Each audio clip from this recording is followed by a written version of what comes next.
రకరకాల ఆలోచనలతో నిద్రే పట్టడం లేదు. మిద్దెమీద పడుకొని ఉండటం వల్ల చల్లని గాలి వీస్తోంది. సగం చంద్రుణ్ణి ఎవరో కత్తిరించుకుపోయారు. మిగిలిన సగదేహంతో చంద్రుడు నల్లని ఆకాశంలో వేలాడుతున్నాడు. పక్కనే తల్లిదండ్రులు పడుకొని ఉన్నారు. తను మాత్రం ఆలోచనలు పడవపై ఈదుతోంది. నక్షత్రాలు మిణుకుమిణుకుమంటున్నాయి. ఒక్కసారిగా దూరంగా ఒక నక్షత్రం ఆకాశం నుండి రాలిపడింది. చెట్టునుండి ఆకురాలినట్టు, పువ్వు నుండి రెక్కలు ఊడిపడినట్టు. ఆ నక్షత్రం కిందపడినట్టే తన జీవితం కూడా బద్దలవుతుందేమోనని భయపడింది. కొన్నిసార్లు జీవితంలో రెండు దార్లు కనపడతాయి. ఎటు వెళ్లాలో అర్థమవ్వక అక్కడే ఉండిపోతారు కొందరు. సరైన మార్గంలో కాకుండా తప్పుడు మార్గంలో వెళ్ళి వాళ్ల జీవితాలను నాశనం చేసుకుంటారు మరికొందరు. సరైన మార్గంలో వెళ్ళి జీవితాన్ని సుఖంగా తీర్చిదిద్దుకుంటారు ఇంకొందరు.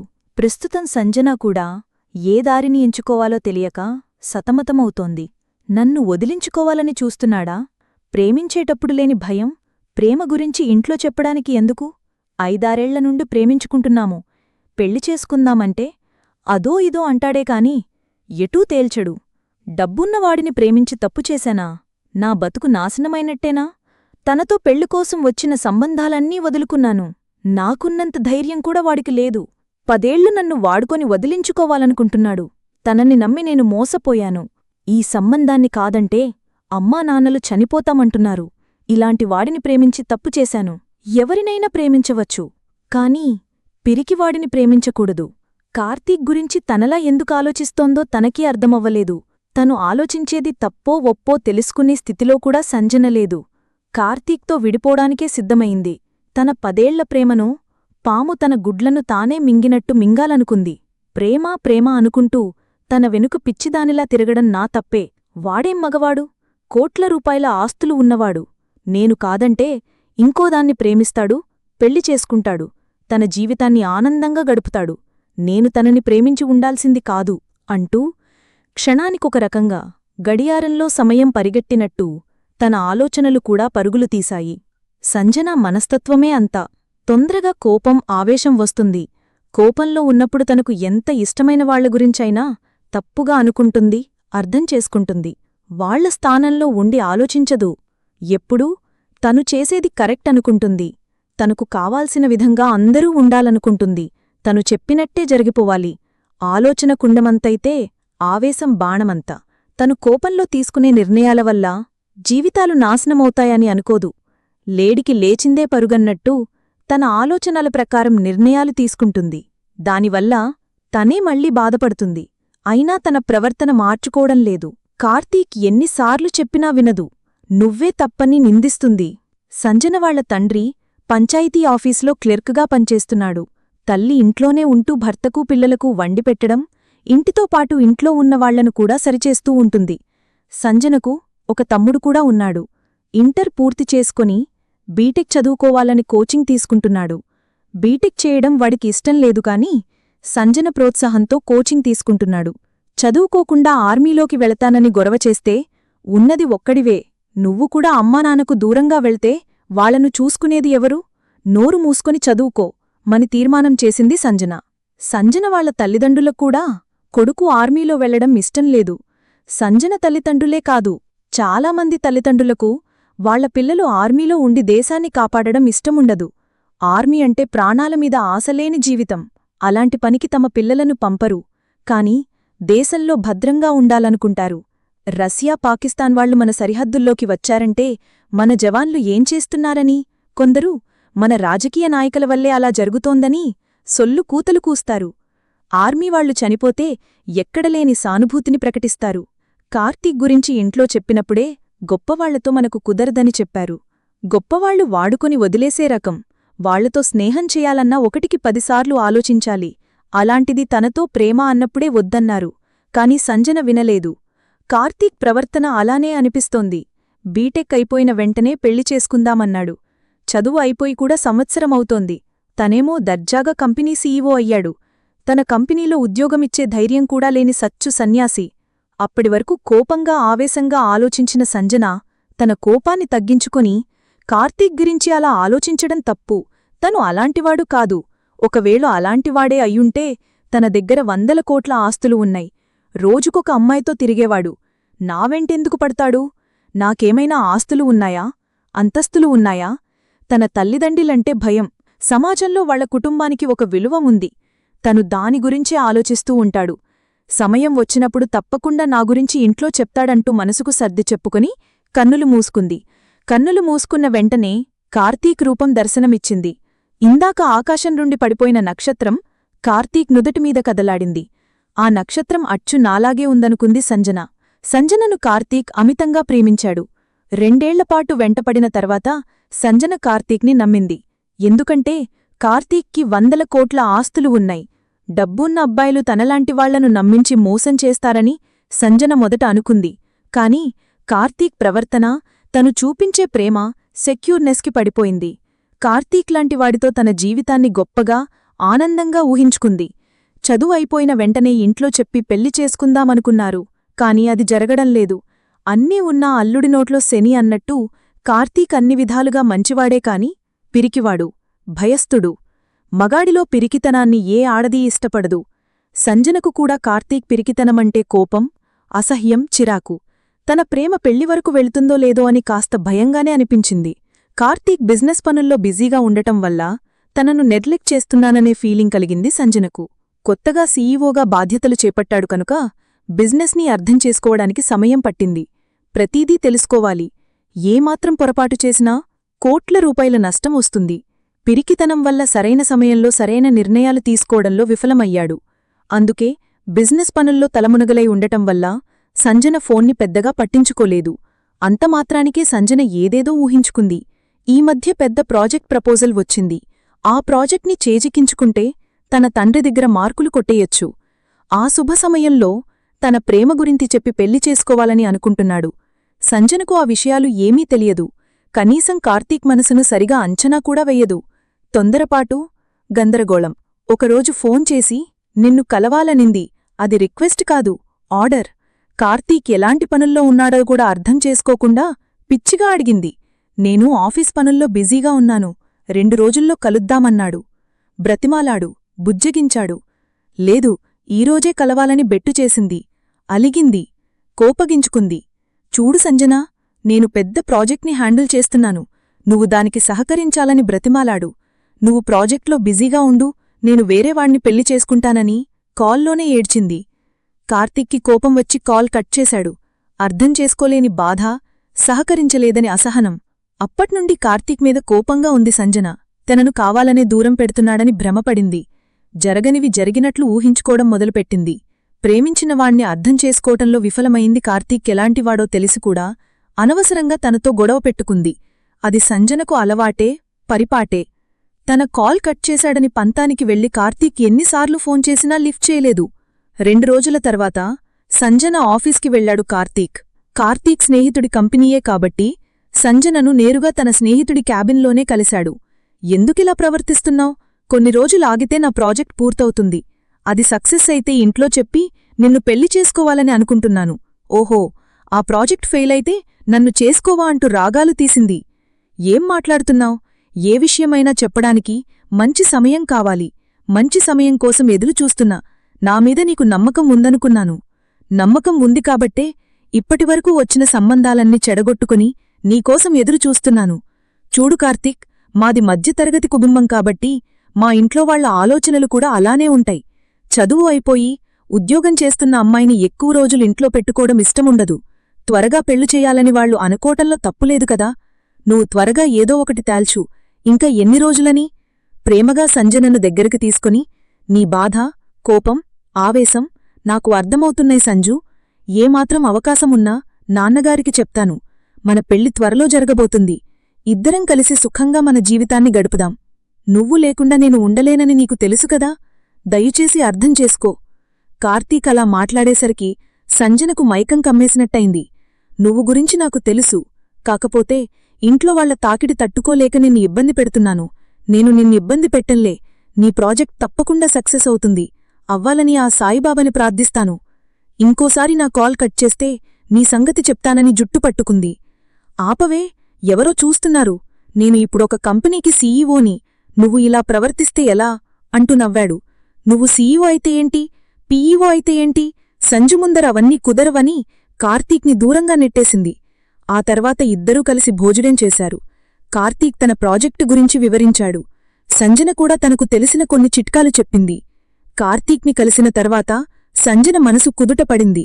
అనవసరంగా ఏదేదో ఊహించుకున్నానని తనమీద తనకే కోపం కలిగింది. మరికొద్ది రోజులాగితే కార్తీక్ ఇంట్లో చెప్పేస్తాడని కలలు కనింది. సంజన తనను అర్థం చేసుకోవటంతో కార్తీక్కి పెద్ద రిలీఫ్ దొరికినట్టయింది. తన ప్రాజెక్టు మీద మరింత శ్రద్ధ పెట్టాడు. రోజుకు గంటల కొద్దీ పనిచేస్తున్నాడు. కంపెనీ సీఈఓ అయినప్పటికీ ఒక ఎంప్లాయీలాగే పనిచేయడం కంపెనీలో పనిచేసే వాళ్లకి బాగా నచ్చింది.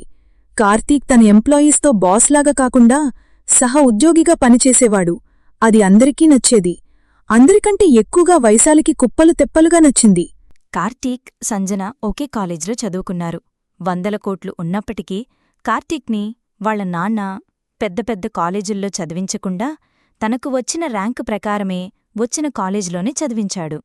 కార్తీక్ కూడా తన అర్హత ఆధారంగానే చదువుకోవాలని ఇష్టపడ్డాడు కనుక తండ్రి చెప్పినట్టు సాధారణ కాలేజ్లోనే చదువుకుని తన ప్రతిభను నిరూపించుకున్నాడు. కార్తీక్ అల్లరిచిల్లరివాడు కాదు, శ్రద్ధగా చదువుకునేవాడు. కాలేజ్ టాపర్గా కూడా నిల్చాడు. కార్తీక్కి ఏ పని చేసినా శ్రద్ధగా చేయడం ఇష్టం.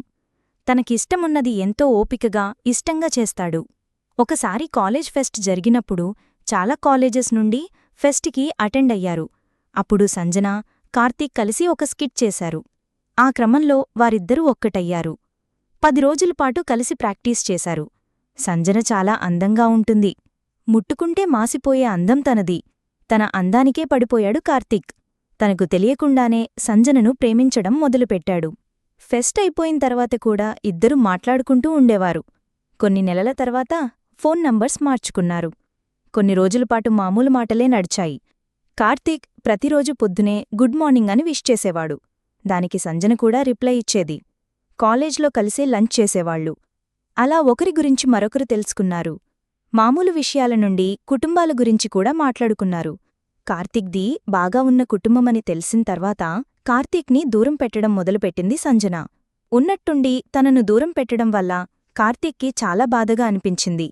సంజన తననెందుకు దూరం పెడుతోందో అర్థం కాలేదు. తన మెసేజ్కి రిప్లై ఇవ్వలేదు. కాల్ చేస్తే కట్ చేసేది. తనతో మాట్లాడ్డానికి కాలేజ్లో ప్రయత్నిస్తే తన నుండి దూరంగా వెళ్ళిపోయేది. సంజన ప్రవర్తనలో ఎందుకు మార్పు వచ్చిందో, తను ఏం తప్పు చేశాడో అర్థంకాక సతమతమయ్యాడు. నాతో ఎందుకు మాట్లాడటంలేదు, నేను చేసిన తప్పేంటని, ఏదైనా తెలియక నీతో తప్పుగా ప్రవర్తించి ఉంటే క్షమించుమని మెసేజ్ చేశాడు. కార్తీక్ క్షమాపణ చెప్పడం, విపరీతంగా బాధపడటం చూసి కనీసం విషయమైనా చెప్తే అర్థం చేసుకుని దూరంగా వెళ్ళిపోతాడనుకుంది. రేపు కాలేజ్ తర్వాత పార్కులో కలుద్దామని మెసేజ్ చేసింది. చెప్పిన ప్రకారమే కాలేజ్ ముగిసిన తర్వాత దగ్గర్లో ఉన్న పార్కులో కలిశారు. ఎందుకు సంజన నన్ను దూరం పెడుతున్నావ్? నేనేమైనా తప్పు చేశానా? అలా ఏ విషయం చెప్పకుండా నాతో మాట్లాడటం మానేస్తే నాకు బాధగా అనిపించింది. నువ్వేం తప్పు చేయలేదు, కానీ నువ్వు గురించి పూర్తిగా తెలిసిన తర్వాత నీతో స్నేహం చేయడం మంచిది కాదేమో అని అనిపించింది. మీరు బాగా ఉన్నవాళ్లు, మీలాంటి వాళ్లతో స్నేహం చేస్తే పాముతో చెలగాటం ఆడినట్టేనని మా నాన్నగారు చెప్తూ ఉంటారు. నీతో మాట్లాడటం మా నాన్నగారికి తెలిస్తే చంపేస్తారు. మీ నాన్నగారు ఎందుకలా ఆలోచిస్తున్నారో తెలియదు కాని అందరూ అలా ఉండరు సంజనా.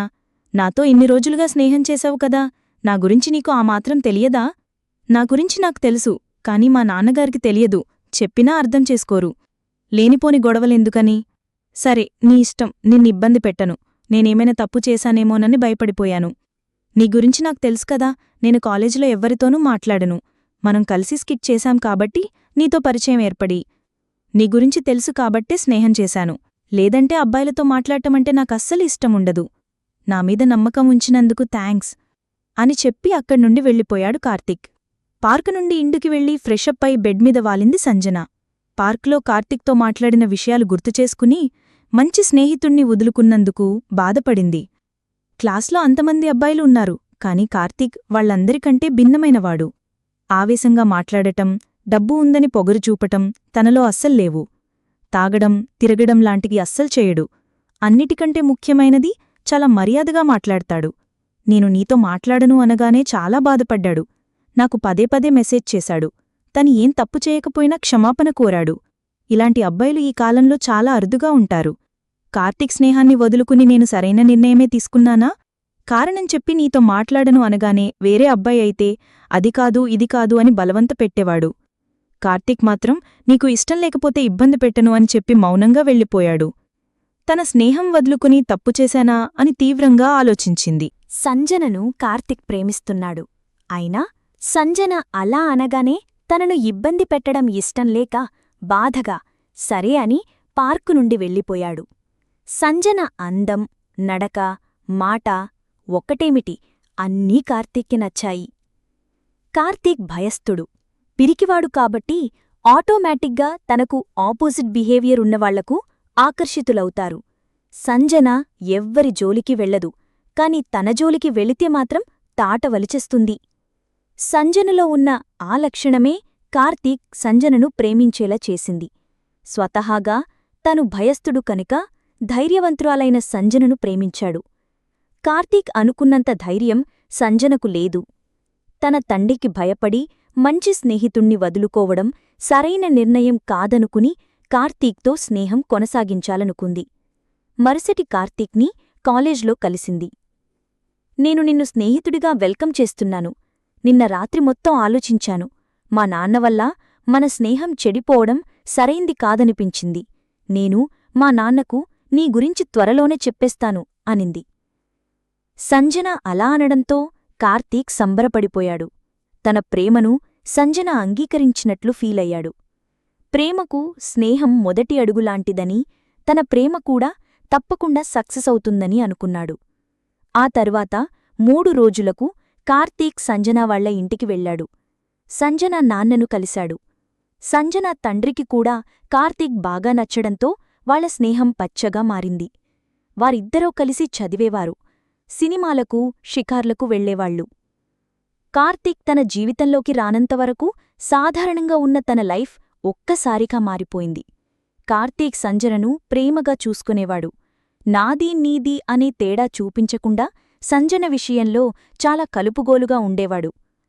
కొన్ని రోజులకే కాలేజ్లో సంజన ఎక్కడ ఉంటే కార్తీక్ అక్కడ ఉంటాడని అందరూ అనుకోవడం మొదలెట్టారు. కార్తీక్ సంజన అవేవి పట్టించుకోలేదు. వాళ్ల పనుల్లో వాళ్లు బిజీగా ఉండేవారు. సెమిస్టర్ పరీక్షల్లో ఇద్దరూ చెరో 2 సబ్జెక్టులు తప్పారు. అప్పటివరకు టాపర్గా ఉన్న కార్తీక్ తొలిసారి సబ్జెక్ట్స్ తప్పడంతో కాలేజ్లో అందరూ సంజననే నిందించారు. నీవల్లే కార్తీక్ నాశనమయ్యాడని, నీ వెనుక తిరగడంతో తన చదువు పాడు చేసుకున్నాడని నిందించారు. ఆ మాటలతో సంజన తీవ్రంగా బాధపడింది. కార్తీక్తో మాట్లాడటం మానేసింది. తన వల్ల కార్తీక్కి చెడ్డపేరు రాకూడదు అనుకుంది. కార్తీక్ అవేవీ పట్టించుకోలేదు. సరిగా దృష్టిపెట్టి చదవలేదు కాబట్టి తప్పాము, దానికి ఇద్దరమూ కారణమలి ఉండవచ్చు. వాళ్లకు సమాధానం చెప్పాలంటే ఇద్దరం కలిసి చదివి ఈసారి టాపర్స్గా నిలవాలనుకున్నాడు.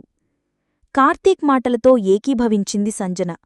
ఇద్దరూ కలిసి బాగా చదివారు. సినిమాలు, షికార్లు తిరగడం పూర్తిగా బంద్ చేశారు. నెక్స్ట్ సెమిస్టర్లో కార్తీక్, సంజన టాపర్స్గా నిలిచారు. ఎవరైతే నోర్లు పారేసుకున్నారో వాళ్లే అభినందించారు. ఒక తప్పతడుగును ఎలా సరిచేసుకోవాలో మొదటిసారి కార్తీక్ ద్వారే నేర్చుకుంది సంజన. అప్పట్నుండి కార్తీక్ మీద చాలా మంచి అభిప్రాయాన్ని పట్టుకోవడం మొదలుపెట్టింది. పరీక్షలు ముగిసిన తర్వాత కాలేజ్ ఫ్రెండ్స్ అందరూ కలిసి అరకు టూరుకి ప్రయాణమయ్యారు. కార్తీక్ స్నేహితులు కార్తీక్ని రమ్మని బలవంతం చేయడంతో సరే అని ఒప్పుకున్నాడు. తనతో పాటు సంజన కూడా వస్తే బాగుంటుందని సంజనకు ఫోన్ చేసి అడిగాడు. సంజన రాననింది.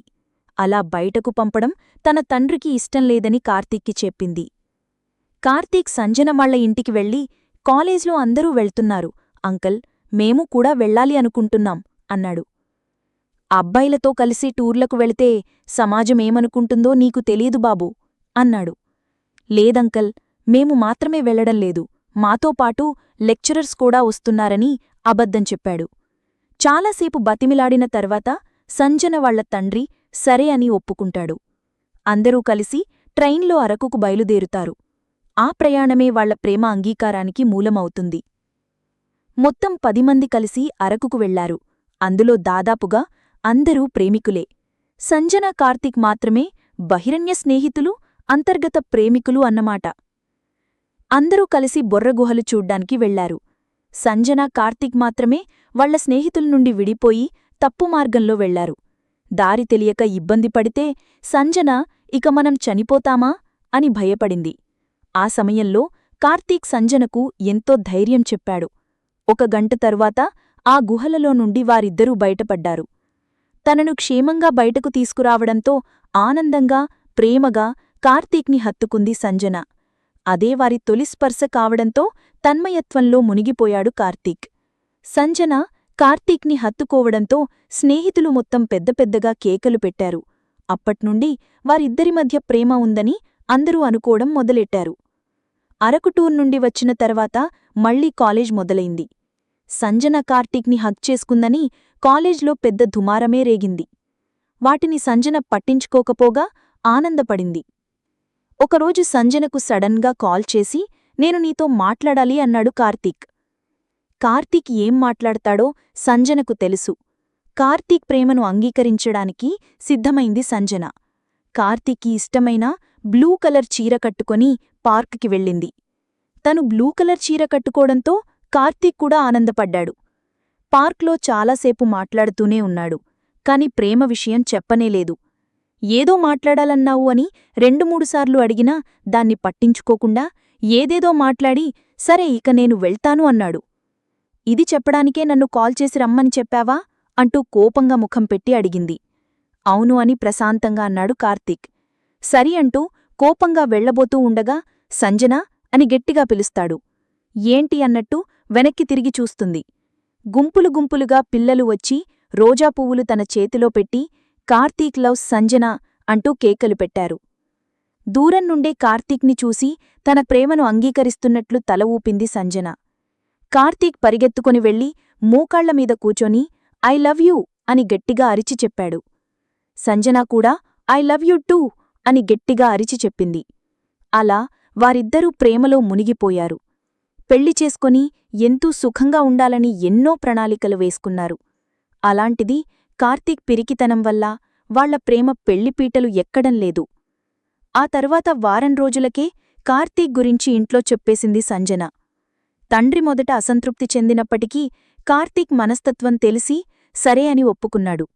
ప్రస్తుతం కార్తీక్ని తను కూడా నమ్మడం లేదు. కార్తీక్ కావాలనే తన అమ్మాయిని దూరం పెడుతున్నాడని భావించాడు. అందుకే సంజనకు వేరే అబ్బాయితో పెళ్లి చేయాలని నిర్ణయించుకున్నాడు. కార్తీక్ ప్రాజెక్ట్ పనుల్లో బిజీ అయిపోయాడు. సంజన ఫోన్లు కూడా ఎత్తలేదు. తనకు ప్రాజెక్ట్ గురించి చెప్పాను కాబట్టి అర్థం చేసుకుంటుంది అనుకున్నాడు. తను అర్థం చేసుకుంటుంది, కాని తన ఇంట్లో వాళ్లు ఎందుకు చేసుకుంటారని ఊహించలేకపోయాడు. ప్రాజెక్ట్ మాయలో పడి సంజనను పూర్తిగా విస్మరించాడు. తను ఎందుకు కాల్ చేస్తోందో కూడా తెలుసుకోవాలని అనుకోలేదు. ఆ తర్వాత సంజన కార్తీక్కి ఫోన్ చేయడం ఆపేసింది. నువ్వు పెళ్లి చేసుకోకపోతే మేమిద్దరం ఉరివేసుకుని చనిపోతామని బెదిరించారు సంజన తల్లిదండ్రులు. నీ ఫోనే ఎత్తడం లేదు, ఇక నిన్ను ఏం చూసుకుంటాడు? డబ్బు ఉన్నవాళ్లు మనకు తూగరు. నేనప్పుడే చెప్పాను, నువ్వు వినలేదు. సరే, అబ్బాయి మంచివాడే కదా అనుకున్నాను. ప్రేమించుకుని ఇన్ని సంవత్సరాలవుతున్నా కూడా మీ ప్రేమ విషయం ఇంట్లో చెప్పలేదంటే అర్థం చేసుకోలేకపోతున్నావా? తను మాత్రం చక్కగా పెళ్లి చేసుకున్న తర్వాత నీకు ఆ మాట ఈ మాట చెప్పి ఉంచుకోవాలని చూస్తున్నాడు. నా ప్రాణం ఉండగా అలా జరగనీయను అన్నాడు సంజన తండ్రి. కార్తీక్ అలాంటివాడు కాదని ఎంత నచ్చచెప్పినా వినలేదు. మంచి సంబంధమని, దూరపు చుట్టల అబ్బాయని పెళ్లి ఖాయం చేశాడు. కార్తీక్ని కలవడానికి సంజన ఆఫీస్ దగ్గరికి వెళ్లినా కూడా కార్తీక్ని కలిసే అవకాశం అక్కడ ఉండే సెక్యూరిటీ ఇవ్వలేదు. సంజనకు చాలా అవమానంగా, తన ప్రేమమీద తనకే నమ్మకం లేకుండా పోయింది. తన తండ్రి అన్నంత పని చేస్తాడేమోనని భయపడిపోయింది. దానికంటే ఎక్కువగా కార్తీక్ని కలిసే అవకాశం కూడా లేకుండా చేశాడని కార్తీక్ మీద విపరీతమైన కోపాన్ని పెంచుకుంది. 10 రోజుల తర్వాత పెళ్లిపత్రికను కార్తీక్కి వాట్సాప్లో పంపింది. దాన్ని చూసిన వెంటనే కార్తీక్ సంజనకు ఫోన్ చేసి, ఏంటి సంజనా, పిచ్చిపట్టిందా? చెప్పాను కదా ప్రాజెక్ట్ అయిపోయిన వెంటనే మనం పెళ్లి చేసుకుందామని అన్నాడు. సంజన దగ్గర నుండి వాళ్ళ నాన్న ఫోన్ లాక్కుని, మీరు ప్రాజెక్ట్ సుఖంగా కంప్లీట్ చేసుకోండి బాబూ, దయచేసి మా అమ్మాయికి ఇంకెప్పుడు కాల్ చేయకండి అన్నాడు. అంకల్ అంకల్ అంటూ ఉండగానే కాల్ కట్టయింది. వెంటనే సంజన వాళ్ల ఇంటికి వెళ్లాడు కార్తీక్. ఏంటంకల్, మేము ఎన్ని సంవత్సరాల నుండి ప్రేమించుకున్నామో మీకు తెలియదా? మళ్ళీ ఇలా ఎందుకు చేస్తున్నారు అంటూ గట్టిగా దబాయిస్తూ మాట్లాడాడు. నీకు మా అమ్మాయి కుదరదు బాబూ, మేము మీకు సరితూగము. గంతకు దగ్గ బొంత చూసుకోవాలి కాని ఇలా అత్యాశకు పోతే నా బిడ్డ జీవితం నాశనమవుతుంది. నాకున్నది ఒక్క బిడ్డే, దాని జీవితాన్ని నీలాంటి పిరికివాడి చేతిలో ఎలా పెట్టగలను? నువ్వు దయచేసి నా ఇంటి నుండి వెళ్ళిపో అంటూ గట్టిగట్టిగా అరిచాడు. కార్తీక్ సంజనతో మాట్లాడ్డానికి ఎంత ప్రయత్నం చేసినా అవకాశం లేకుండా అయిపోయింది. అంగరంగ వైభవంగా సంజన వేణు పెళ్లి జరిగిపోయింది. కార్తీక్ మీద కోపంతోనే సంజన వేణుని పెళ్లి చేసుకుంది. వేణు చాలా ధైర్యవంతుడు, ప్రభుత్వ ఉద్యోగం కూడా ఉంది. కార్తీక్లాగా కోట్ల ఆస్తులు లేకపోవచ్చు కాని భార్యను ధైర్యంగా చూసుకునే శక్తి తనలో ఉందని సంజన నమ్మింది. తన 10 ఏళ్ల ప్రేమను తనే చంపుకుంది. తొందరపాటు, ఆవేశం, ఆలోచనారాహిత్యం అన్నీ కలిసి సంజన జీవితాన్ని కాకుండా కార్తీక్ జీవితాన్ని కూడా నాశనం చేస్తాయని ఊహించలేకపోయింది. తను తీసుకున్న నిర్ణయం మంచిదేనని తనను తాను నమ్మింది. పెళ్లి జరిగిన తర్వాత 10 రోజులకు తన ఆఫీస్కి వెళ్లి సంజనను కలిశాడు కార్తీక్. ఎందుకిలా చేశావు? నన్నూ నా ప్రేమను అర్థం చేసుకోలేదా నువ్వు? ప్రాజెక్ట్ కూడా మనకీ దక్కుతుంది. నేను నాన్నకి చెప్పి నిన్ను పెళ్లి చేసుకుందామనుకున్నాను. నువ్వు ఇలా చేస్తావని అస్సలు అనుకోలేదు. నిన్ను ప్రేమించడమే నేను చేసిన పెద్ద తప్పు. నువ్వు మరీ ఇంత పిరికివాడివనుకోలేదు. నేను ఫోన్ చేసినప్పుడు కనీసం లిఫ్ట్ చేసి ఉంటే ఈరోజు నా జీవితం ఇలా ఉండేది కాదు. అయినా పర్వాలేదు, నేను సుఖంగా ఉన్నాను. నిన్ను చేసుకొని చాలా ఇబ్బందులు పడేదానికంటే నీకంటే డబ్బు తక్కువున్నా, నామీద ప్రేమ ఎక్కువగా లేకున్నా వేణుని పెళ్లి చేసుకుని మంచి నిర్ణయమే తీసుకున్నానని కోపంగా, అసహ్యంగా, చీదరగా చెప్పింది సంజన. సంజన మాటలతో కార్తీక్ గుండె ముక్కలైనట్టు అనిపించింది. తన 10 ఏళ్ల ప్రేమ ఒక్కసారిగా కొట్టుకుపోయిందని, తన ప్రేమను ప్రియురాలే అర్థం చేసుకోలేకపోయిందని కుమిలిపోయాడు. ఇన్ని సంవత్సరాల్లో ఇదేనా నమ్ము అర్థం చేసుకున్నది? నేను కాబట్టి నీకోసం ఇన్ని సంవత్సరాల పాటు ఆగాను. వేరే అమ్మాయి అయితే అస్సలు ఉండేది కాదు. నేను నీకోసం ఎదురుచూడటమే నా పొరపాటు, గ్రహపాటు. మా నాన్న చెప్పినప్పుడే నీతో మాట్లాడకుండా ఉండాల్సింది. నా జీవితంలో నువ్వొక మచ్చవు. ఇక నన్ను కలవాలని ప్రయత్నించకు. నువ్వు ఇప్పించిన ఉద్యోగానికి కూడా నేను రిజైన్ చేస్తున్నాను. ఇక మీదట నువ్వు నా కళ్లకు కనబడకూడదని కోపంగా అక్కడి నుండి వెళ్ళిపోయింది. భూమి బద్దలైనట్టు, ఆకాశం విరిగి మీద పడినట్టు, సముద్రం ఉప్పొంగిన్న తనను ముంచేసినట్టు కలలన్నీ ఛిద్రమై చెదిరిన గూడులాగా అయిపోయాడు కార్తీక్. సంజన వెళ్ళిపోవడాన్ని చూస్తూ ఉన్నచోటే కుప్పకూలిపోయాడు. తను వెళ్ళిపోవడం కార్తీక్ స్నేహితుడు చూసి కార్తీక్ గదిలోకి వెళ్లాడు. అప్పటికే కార్తీక్ స్పృహ తప్పి పడిపోయాడు. కార్తీక్ కార్తీక్ అంటూ ముఖం మీద నీళ్లు చల్లినా కూడా లేవకపోవడంతో వెంటనే అంబులెన్స్లో ఆసుపత్రికి తీసుకెళ్లాడు. సంజన తనను వదిలి వెళ్ళిపోవడం ఒక ఎత్తు అయితే తనను అనరాని మాటలు అనింది. ఎంతో ప్రేమించిన వ్యక్తి నుండి అలాంటి మాటలు వినలేకపోయాడు. ఆరోగ్యం పూర్తిగా చెడిపోయింది. బీపీ లెవెల్స్ పెరిగిపోవడం వల్లే స్పృహ తప్పాడు. 2 రోజులపాటు ఆసుపత్రిలో ఉండి ఇంటికి చేరుకున్నాడు. ఒక్కగానొక్క కొడుకు అలా అయిపోయేసరికి కార్తీక్ తండ్రి రాజనరేంద్రవర్మ తట్టుకోలేకపోయాడు. కోట్ల రూపాయల డబ్బుంది, నువ్వు కోరుకున్న అమ్మాయిని ఇచ్చి పెళ్లి చేస్తానని ధైర్యం చెప్పే ప్రయత్నం చేశాడు. కార్తీక్ ఆరోగ్యం మాత్రం కుదుటపడలేదు. తినడం లేదు, నిద్రపోవడం లేదు, కళ్ళు నీరసించిపోయాయి, శరీరంలో శక్తి లేకుండా పోయింది. తన ప్రేమ గురించి, ప్రియురాలి గురించి, ఇద్దరూ కలిసి గడిపిన అపురూప క్షణాల గురించి పదే తలుచుకుని బాధపడ్డాడు. కుమిలి కుమిలి ఏడ్చాడు. కొడుకు రోజురోజుకీ ఆరోగ్యం చెడగొట్టుకుంటున్నాడని చూసి నరేంద్రవర్మ తట్టుకోలేకపోయాడు. నువ్వేమో ఇలా అయిపోతున్నావు, నీ మాజీ ప్రియురాలు మాత్రం ఊటీకి హనీమూన్ వెళ్ళింది. ఇది చూడు, సిగ్గు ఎగ్గు లేకుండా ఫోటోలెలా అప్లోడ్ చేసిందో అంటూ సంజన ఫేస్బుక్ చూపించాడు. అవి చూసి మరింత బాధపడ్డాడు కార్తీక్. నువ్వెందుకు బాధపడుతున్నావు? అదే మరో పెళ్లి చేసుకుని సుఖంగా ఉంది. నువ్వు కోరుకుంటే ఎవరైనా నిన్ను పెళ్లి చేసుకుంటారు. ఇన్ని 100 కోట్లకు వారసుడివి నువ్వే ఇలా అయిపోతే మీ నాన్నగారు నేను ఏమైపోవాలి అని కార్తీక్కి బుద్ధి చెప్పింది తల్లి మీనాక్షి. తల్లిదండ్రుల మాటలు ఏమాత్రం చెవులకెక్కలేదు. సంజన ఫేస్బుక్లో పోస్ట్ చేసిన ఫోటోలు పదే చూసుకుని వెక్కి ఏడ్చాడు. తాగడం మొదలుపెట్టాడు. అలవాటు లేకపోవడంతో కక్కుకున్నాడు. కార్తీక్ని అలానే వదిలేస్తే ఏమైపోతాడో అని 2 నెలలపాటు ఆస్ట్రేలియాలో ఉన్న వాళ్ల గెస్ట్ హౌస్లో ఉండమని పంపారు. కార్తీక్తో పాటు మీనాక్షి కూడా వెళ్లిపోయింది. సంజనకు సంబంధించిన ఏ వస్తువులు కార్తీక్ దగ్గర లేకుండా చేశారు. సంజన ఫేస్బుక్ మరియు ఇతర సామాజిక మాధ్యమాలను కార్తీక్ చూడకుండా జాగ్రత్తపడ్డారు. అక్కడ కూడా కార్తీక్ తన గది దాటి బయటకు వెళ్లేవాడు కాదు. తినడం, పడుకోవడం తప్ప వేరే పని లేకుండా గడపడం మొదలుపెట్టాడు. నీకేమైనా పిచ్చి పట్టిందా? ఒక ఆడదాని కోసం, అది నిన్ను మోసం చేసి వెళ్లిపోయిన దానికోసం మమ్మల్ని ఇలా బాధపెట్టడం కరెక్ట్ కాదు. నేను మీ నాన్నగారిని ఒంటరిగా వదిలేసి నీ దగ్గర ఉంటున్నాను. ఈ వయసులో నేను వారి దగ్గర ఉండాల్సింది పోయి నీ దగ్గర ఉంటున్నాను. నువ్వు బిజినెస్ హ్యాండిల్ చేస్తే మీ నాన్న రిటైర్ అవ్వాలని అనుకున్నారు అంటూ కోపగించుకుంది. నన్ను క్షమించమ్మా. ఎంత ప్రయత్నం చేసినా తనని మర్చిపోలేకపోతున్నాను. పదే పదే గుర్తొస్తోంది. 10 ఏళ్ల నుండి ప్రేమిస్తున్నాను. కేవలం నాన్నగారికి చెప్పడానికి భయపడి చెప్పలేకపోయాను. దానివల్ల తను ఇంకొకరిని పెళ్లి చేసుకుని వెళ్ళిపోతుంది అనుకోలేదు. అంత తొందరపడే ఆడదాని నా ఇంటి కోడలు కాకపోవడమే మంచిదైంది. జరిగిందేదో జరిగిపోయింది. అదొక పీడకలాని మరిచిపోయి ముందుకు సాగాలే కాని ఇలా నీ జీవితాన్ని నాశనం చేసుకుంటావా? ప్రేమ కంటే జీవితం గొప్పది. ప్రేమలో విజయం సాధించకపోతే ఏంటి, జీవితంలో తప్పకుండా విజయం సాధిస్తావు అని కొడుకును హత్తుకుంది మీనాక్షి. తల్లిని కౌగలించుకుని కుళ్ళి కుళ్ళి ఏడ్చాడు. అంతలో ఫోనొస్తే మీనాక్షి లిఫ్ట్ చేసింది. కార్తీక్ ఎలా ఉన్నాడు? కార్తీక్కి ఒక గుడ్ న్యూస్ చెప్పాలన్నాడు నరేంద్రవర్మ. ఏంటో చెప్పండి. కార్తీక్ కూడా ఇక్కడే ఉన్నాడు. మన కార్తీక్ ప్రాజెక్ట్ సక్సెస్ అయింది. టీం మొత్తం కార్తీక్ కోసం వెయిట్ చేస్తున్నారు. నా బిడ్డ పడిన శ్రమకి తగిన ఫలితం దక్కింది. వాడికి వాడి తెలివితేటల గురించి తెలియదు అంటూ మురిసిపోయాడు. తల్లి దగ్గర్నుండి ఫోన్ తీసుకుని 2 రోజుల్లో నేను టీంని కలుస్తాను నాన్నా, అండ్ బిజినెస్ని కూడా హ్యాండిల్ చేస్తాను.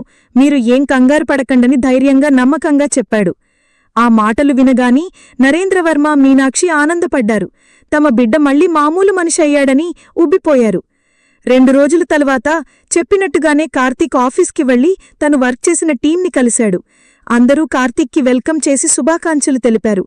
మీరు మమ్మల్ని గైడ్ చేస్తే మరెన్నో విజయాలు చూడవచ్చు అన్నాడు ఒక ఎంప్లాయీ. మీ తెలివితేటలు అమోఘం సార్. మీ టీంలో ఉండి వర్క్ చేసినందుకు చాలా ఆనందంగా ఉంది అన్నాడు మరో ఎంప్లాయీ. రోజా పువ్వులు చేతికిచ్చి, మీరు చాలా మంచివారు. ఒక బాస్లా కాకుండా మాతో పాటు ఎంప్లాయీలా కలిసిపోయి పనిచేశారు. అందుకే ఈ విజయం దక్కింది అంది వైశాలి. వైశాలి ఇచ్చిన రోజా పువ్వులను పక్కన పడేశాడు కార్తీక్. కార్తీక్ ప్రవర్తన చూసి అక్కడ ఉన్నవారందరూ ఆశ్చర్యపోయారు. మగవాళ్లు విష్ చేస్తే మాత్రం హ్యాపీగా రిసీవ్ చేసుకున్నాడు. ఆడవాళ్లు మాట్లాడుతున్నా కూడా అక్కడ ఉన్నకుండా తన క్యాబిన్కి వెళ్ళిపోయాడు. 2 నెలల క్రితం కార్తీక్ ప్రవర్తన హుందాగా మర్యాదగా ఉండేది. ప్రస్తుతం ఆడవాళ్లంటే కోపం, అసహ్యం కలిగింది. వాళ్లతో మాట్లాడటం కూడా నేరంగా భావించాడు. వైశాలి మాత్రం అవేవీ పట్టించుకోలేదు. ఏదో మూడాఫ్లో ఉండి అలా చేసి ఉండొచ్చు అనుకుంది. బాధను గుండెకింద అదిమి పట్టుకున్నాడు. ఆడవాళ్లు మోసం చేసేవాళ్లని ఫీలయ్యాడు. తన ధ్యాస మొత్తం పనిమీద పెట్టాడు. తన మెదడును ఖాదీగా ఉంచకూడదు అనుకున్నాడు. కాస్త ఖాళీ దొరికినా ఏదో ఒక పని చేయడానికి ఇష్టపడ్డాడు. ఎవరితో ఎక్కువగా మాట్లాడటం లేదు. తక్కువ మాట్లాడటం, ఎక్కువ పనిచేయడమే లక్ష్యంగా పెట్టుకున్నాడు. ఎంత వద్దనుకున్నా అప్పుడప్పుడు సంజన ఫేస్బుక్ చూసి మరింత కసి, ఆవేశానికి లోనయ్యేవాడు. ఒకరోజు సంజన ఫేస్బుక్ ప్రొఫైల్లో ఫోటో చూసి సంజన మీద మరింత కోపాన్ని పెంచుకున్నాడు. ప్రేమలో విఫలమైనంత మాత్రాన జీవితం నాశనమైనట్లు కాదని గ్రహించలేకపోయాడు. ప్రేమలో ఆడవాళ్లను శత్రువులుగా, మగజాతి నాశనానికి కారకులుగా, మోసపరులుగా చూడటం మొదలుపెట్టాడు. తన జీవితంలో పెళ్లి అనే బంధానికి చోటు ఇవ్వకూడదనుకున్నాడు. పెళ్లి చేసుకోకుండా తన తండ్రి వ్యాపార సామ్రాజ్యాన్ని పదింతలు చేశాడు. వ్యాపారాన్ని చేతుల్లోకి తీసుకున్న కొద్ది నెలల్లోనే కోట్ల రూపాయలు సంపాదించాడు. ఆఫీస్లో పనిచేసే అమ్మాయిలతో కూడా సరిగ్గా మాట్లాడడు. గంభీరంగా, ముఖం మీద నవ్వే లేకుండా ఉండటం అలవాటు చేసుకున్నాడు. ఆఫీస్లో కార్తీక్ ఉన్నాడంటే అందరూ భయంగా, బెణుకుగా పనిచేసుకునేలా ప్రవర్తించాడు. తమ బిడ్డ వ్యాపారంలో బాగా రాణించడాన్ని చూసి కార్తీక్ తల్లిదండ్రులు తెగ సంబరపడ్డారు. కాని వాళ్ల ఆశలు అడియాసలయ్యాయి. జీవితపు చివరి దశలో కార్తీక్ పిల్లలతో ఆడుకుంటూ సేద తీరాలన్న కార్తీక్ తల్లి కోరిక తీరడం లేదు. నీ జీవితంలో జరిగిన ప్రేమ ఒక పీడకల లాంటిదని, అసలు అలా జరిగి ఉండకపోతే నువ్వు ఇంత పెద్ద వ్యాపారవేత్తవయ్యే అవకాశం ఉండేది కాదని, ప్రతి ఓటమి వెనుక విజయం ఉంటుందని ఎంత చెప్పినా తల్లిదండ్రుల మాటలను అసలు పట్టించుకోలేదు. ఏదైనా సరే కాని పెళ్లి అనే మాట తన దగ్గర ఎత్తకండని కోపంగా చెప్పేశాడు. కార్తీక్ని తల్లిదండ్రులు అర్థం చేసుకున్నా సమాజమెందుకు అర్థం చేసుకుంటుంది? కార్తీక్లో మగతనం లేదని, పెళ్లి చేసుకున్నా పిల్లలు పుట్టరు కాబట్టి చేసుకోవడం లేదని, 100 కోట్లు సంపాదించి కూడా లాభం లేదని రకరకాలుగా కూసింది. అవన్నీ కార్తీక్ పట్టించుకునేవాడు కాదు కాని ఆ మాటలు కార్తీక్ తల్లిదండ్రులను తీవ్రంగా వేధించాయి. నలుగురు 4 మాటలు అంటున్నారని కాదు, నువ్వు పెళ్లి చేసుకొని కనీసం ఒక బిడ్డను కంటే వాడితో నా శేషజీవితాన్ని గడుపుదానని కార్తీక్ తల్లి మొరపెట్టుకుంది. తల్లి బాధపడుతుంటే తట్టుకోలేకపోయాడు. తన తల్లి బాధని తీర్చాల్సిన అవసరం ఉందని అనుకున్నాడు. ఏం చెయ్యాలో ఎలా చెయ్యాలో అర్థంకాక సతమతమయ్యాడు. తనకు పెళ్లి చేసుకోవడం ఇష్టం లేదు కాని తల్లి కోసమైనా చేసుకోవాలి. ఏం చెయ్యాలో ఎలా చెయ్యాలో అర్థంకాక సతమతం అయ్యాడు. తనకు పెళ్లి చేసుకోవడం ఇష్టంలేదు, కాని తల్లికోసమైనా చేసుకోవాలి. ఆడవాళ్లు అంటేనే పడటంలేదు. ఇక పెళ్లి చేసుకొని సంసారం చేసి పిల్లలను కనగలనా? ఎన్ని 100 కోట్లు ఉన్నా, ఎంత సుఖవంతమైన జీవితమున్నా పెళ్లి సమస్యను ఎలా అధిగమించాలో తెలియక ఉక్కిరిబిక్కిరి అయ్యాడు. ఆఫీస్లో పనిచేస్తున్నా, తింటున్నా, ఏదైనా ప్రాజెక్ట్ పనుల్లో ఉన్నా అదే ఆలోచన, అదే సమస్య. ఏదో ఒకటి చేసి తన తల్లి బాధను తీర్చాలనుకున్నాడు. కాని పెళ్లి మాత్రం చేసుకోకూడదని నిర్ణయించుకున్నాడు. యాపిల్ కంపెనీ నుండి ఒక పెద్ద ప్రాజెక్ట్ తనకు దక్కడంతో దానిమీద పనిచేస్తూ పెళ్లి సమస్యను కొన్ని నెలలు పక్కన పెట్టాడు. రాత్రి పగలు తేడా లేకుండా ప్రాజెక్ట్లో బిజీగా గడిపాడు. ఆ సమయంలో వైశాలి తనకు చాలా సహాయ సహకారాలు అందించింది. వైశాలి ఆ రోజిచ్చిన రోజా పువ్వులను పక్కన పడేసినా అవేవీ గుర్తుపెట్టుకోకుండా తనతో తనిచేయడం కార్తీక్కి నచ్చాయి. వైశాలిది మధ్యతరగతి కుటుంబం. తనకు ఇంకో చెల్లి కూడా ఉంది. తను ప్రస్తుతం బీటెక్ ఫైనల్ ఇయర్ చదువుతోంది. తన చదువు కోసం, తల్లిదండ్రుల వైద్యం కోసం ఎక్కువగా ఖర్చవుతోంది. వైశాలి ఒక్కటే పనిచేస్తోంది కనుక డబ్బు సమస్యలు బాగానే ఉన్నాయి. అయితే వైశాలి మంచి తెలివితేటలు ఉన్న సాంప్రదాయ కుటుంబానికి చెందినమ్మాయి. సంప్రదాయాలను పాటిస్తూనే చాలా మోడ్రన్గా ఉంటుంది. చూడటానికి చాలా అందంగా ఉంటుంది. ఎప్పుడూ నవ్వుతూ ఉండటం, చక్కగా మాట్లాడటం, తన సమస్యలను ఏమాత్రం ముఖంలో కనపడకుండా చూసుకోవడం తనకు ఉన్న అదనపు అర్హతలు. ఎందుకో వైశాలితో ఆ ప్రాజెక్ట్ చేస్తున్న సమయంలో కార్తీక్కి తనమీద మంచి అభిప్రాయం కలిగింది. తనతో బాగానే మాట్లాడేవాడు. తన ఇంటి దగ్గర నుండి తెచ్చిన భోజనం కూడా తినేవాడు.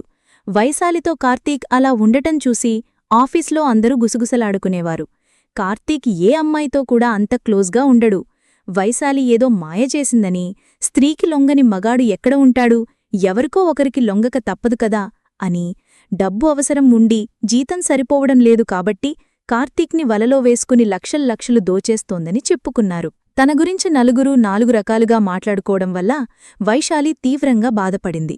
ఉద్యోగానికి రాజీనామా చేసి వేరే ఉద్యోగం వెతుక్కోవాలని తీర్మానించుకుంది. వేరే ఉద్యోగం దొరికే వరకు అక్కడే ఉండి వీలైనంత త్వరగా అక్కడ్నుండి వెళ్ళిపోవాలి అనుకుంది. వైశాలి గురించి నరేంద్రవర్మ, మీనాక్షికు తెలిసింది. ఎవరితోనూ సాన్నిహిత్యంగా ఉండని కార్తీక్ ఆ అమ్మాయితోనే ఎందుకలా ఉంటున్నాడు? ఒకవేళ తనను ప్రేమిస్తున్నాడా? ప్రేమిస్తుంటే తమతో ఎందుకు చెప్పలేదు? ఒకవేళ అదే కనుక నిజమైతే ఆ అమ్మాయి కులం, మతం, గోత్రం, స్టేటస్ చూడకుండా అంగరంగ వైభవంగా పెళ్లి చేయాలనుకున్నారు. వెంటనే వైశాలిని కలవాలనుకున్నారు. ఆఫీస్లో కలిస్తే అనుమానం వస్తుందని ఇంటికే పిలిపించుకున్నారు. వైశాలి ఇష్టాల గురించి, కుటుంబ పరిస్థితుల గురించి అడిగి తెలుసుకున్నారు. తమ బిడ్డను పెళ్లి చేసుకోవాలని బతిమిలాడారు. కార్తీక్ ప్రేమ విఫలం గురించి కూడా చెప్పారు. అలా జరగడం వల్లే ఆడవాళ్లమీద చెడు అభిప్రాయాలు పెంచుకున్నాడని, లేదంటే కార్తీక్ చాలా మంచివాడని నచ్చచెప్పారు. కార్తీక్కి ఇష్టమైతే నాకెలాంటి అభ్యంతరం లేదని సిగ్గుపడింది వైశాలి. వైశాలి మొదటిసారి ఇంటికి వచ్చిందని పట్టుచీరలు, నగలు ఇచ్చి పంపింది. వైశాలి కార్తీక్ని చేసుకుని సంతోషంగా ఉంటే అదే చాలనుకున్నారు వైశాలి కుటుంబ సభ్యులు. కార్తీక్, వైశాలి ఇద్దరితో ఆఖరిగా ఒకసారి మాట్లాడి పెళ్లికి ఘనంగా ఏర్పాట్లు చేయాలని అనుకున్నారు కార్తీక్ తల్లిదండ్రులు. స్వయంగా వైశాలి ఇంటికి వెళ్లి తామే మాట్లాడాలని కూడా అనుకున్నారు. కార్తీక్ ఇంటికి రాగానే వైశాలి గురించి మీనాక్షి అడిగింది. వైశాలి అంటే ఇష్టమేనని, పెళ్లి చేసుకుంటానని చెప్పాడు. కాకపోతే నేనొకసారి వైశాలితో మాట్లాడిన తర్వాత మీరు వాళ్ల తల్లిదండ్రులతో మాట్లాడమని చెప్పాడు. పెళ్లికి ఒప్పుకుంటే చాలు అనుకున్నారు కార్తీక్ తల్లిదండ్రులు. 2 రోజుల తర్వాత వైశాలిని తన ఆడీ కారులో లాంగ్ డ్రైవ్ తీసుకెళ్లాడు కార్తీక్. మన గురించి ఆఫీస్లో రకరకాలుగా మాట్లాడుకుంటున్నారని బాధపడ్డావా? మొదటిసారి కార్తీక్తో తన కారులో ప్రయాణం చేస్తూ ఉండటంతో కాస్త టెన్షన్గా, భయంగా అనిపించింది వైశాలికి. అవునన్నట్టు తల ఊపింది. వైశాలి మౌనంలో ప్రేమ, అమాయకత్వం ఉంది. నా మీద నీ అభిప్రాయమేమిటి? మీ గురించి అంకుల్, ఆంటీ అన్ని విషయాలు చెప్పారు. దానికంటే ముందు మీరంటే నాకు చాలా అభిమానం ఉండేది. ఇప్పుడు ఇంకా పెరిగింది. నేను మీ పరిస్థితిని అర్థం చేసుకోగలను. ఇప్పటికీ నాకు ఆడవాళ్ళు అంటే ఇష్టం లేదు. అమ్మానాన్న ఒత్తిడి మేరకు పెళ్లి చేసుకోవాల్సి వస్తోంది. కాకపోతే నీతో ఒక ముఖ్యమైన విషయం మాట్లాడాలి. చెప్పండి అన్నట్టు తల ఎత్తింది. నేను చెప్పేది విన్న తర్వాత నీకు పూర్తి అంగీకారమైతేనే ఒప్పుకో, లేదంటే లేదు. ఏం చెప్పబోతున్నాడోనని పెద్ద పెద్ద కళ్ళు పెట్టి కార్తీక్ వైపే చూసింది వైశాలి. ప్రేమలో విఫలమైన తర్వాత పెళ్లి గురించి అస్సలు ఆలోచించలేదు. ఇప్పుడు కూడా నీమీద నాకు ప్రేమ లేదు. అసలు నేను ఎవర్ని ప్రేమించటం లేదు. వేరే అమ్మాయిని ప్రేమించటం నా వల్ల కాదు. వైశాలి ఆశ్చర్యంగా, భయంగా, అయోమయంగా చూసింది. అవును, నేను చెప్తున్నది నిజమే. నేను నిన్ను ప్రేమించటం లేదు. పెళ్లి చేసుకోవాలని కూడా అనుకోలేదు. కాకపోతే నాకు వేరే మార్గం లేక నిన్ను పెళ్లి చేసుకుంటున్నాను. కాని ఈ పెళ్లి నిలబడదు. నేను నీకు జీవితాంతం బత్తగా ఉండాలనుకోవడం లేదన్నాడు. వైశాలికి ఏమీ అర్థం కాలేదు. ప్రేమ లేకపోతే పెళ్లి ఎలా సాధ్యం? పెద్ద పెద్ద కళ్ళు చేసి మాట్లాడింది. మా అమ్మానాన్నకు నేను పెళ్లి చేసుకోవడం కావాలి. నా బిడ్డలతో వాళ్ళ ఆడుకోవాలి. వాళ్ళ కోరికను నేను తీర్చాలంటే నువ్వు నాకు ఒక సహాయం చెయ్యాలి. ఏంటని సూటిగా కార్తీక్ ముఖంలోకి చూసింది.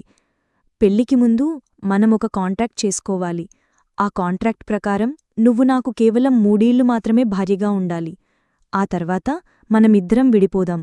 అయితే నీ లైఫ్ సెటిల్ చేసే బాధ్యత నాది. నేను నీతో శారీరకంగా కలవను కూడా. కాకపోతే సరోగసీ విధానంలో నా బిడ్డకు నువ్వు అద్దెతల్లి కావాలి. ఈ విషయాలు మొత్తం పెళ్లికి ముందే కాంట్రాక్ట్లో రాసుకుందాం. దానికి నువ్వు అంగీకారమైతేనే మన పెళ్లి. కార్తీక్ చెప్పింది విన్న తర్వాత వైశాలికి కళ్ళు తిరిగినట్టు, భూగోళం బద్దలైనట్టు అనిపించింది. పక్కనే ఉన్న నీళ్లు తాగి సీటు వెనక్కి కూలబడింది. అంటే నేను మీకు కాంట్రాక్ట్ భార్యను, మీ బిడ్డకు అద్దెతల్లినవ్వాలి, అంతేనా? అవును. మన కాంట్రాక్ట్ అయిపోయిన తర్వాత మీరు ఎవర్ని పెళ్లి చేసుకున్నా నాకు ఎలాంటి అభ్యంతరం లేదు. మనకు పుట్టిన బిడ్డే కోట్ల రూపాయలకు వారసుడవుతాడు. దీనికి ఒప్పుకుంటే నీకు 100 కోట్లు ఇస్తాను అన్నాడు. ఈ పనికి నన్నే ఎందుకెంచుకున్నారు? నీ సమస్యలు, ఇంట్లో ఉన్న కష్టాలు మొదటి కారణమైతే నువ్వు మోడ్రన్ ఆలోచనలు ఉన్న అమ్మాయివి. నేను చెప్పేది నీకైతే అర్థమవుతుంది అనుకున్నాను. నామీద 1% కూడా ప్రేమ లేదా? అది నా జీవితంలో నుండి వెళ్ళిపోయింది. కాంట్రాక్టు పెళ్ళైనా నిన్ను బాగా చూసుకుంటాను. ఏ లోటు రానివ్వను. నీ కుటుంబాన్ని నా కుటుంబంలా చూసుకుంటాను. మనం కాంట్రాక్టు చేసుకున్నట్లు ఇరు కుటుంబాలకు తెలియకుండా ఉంచాలి. నన్ను మీరు 3 ఏళ్ల తర్వాత వదిలేస్తే నన్ను ఇంకొకరెందుకు చేసుకుంటారు? దానివల్ల నా జీవితం నాశనమైనట్లే కదా. ఈ సమాజంలో డబ్బుంటే ఏమైనా చేయవచ్చు. మన కాంట్రాక్టు ముగిసిన తర్వాత కావాలంటే నేనే నీ పెళ్లి చేస్తానని చెప్పాడు. నేను ఆలోచించుకుని చెప్తాను. మీరడిగేది వస్తువు కాదు, నా మనస్సు, జీవితం. నువ్వు సరైన నిర్ణయమే తీసుకుంటావని అనుకుంటున్నాను. త్వరగా చెప్పితే పెళ్లికి ఏర్పాట్లు చేసుకోవాలన్నాడు.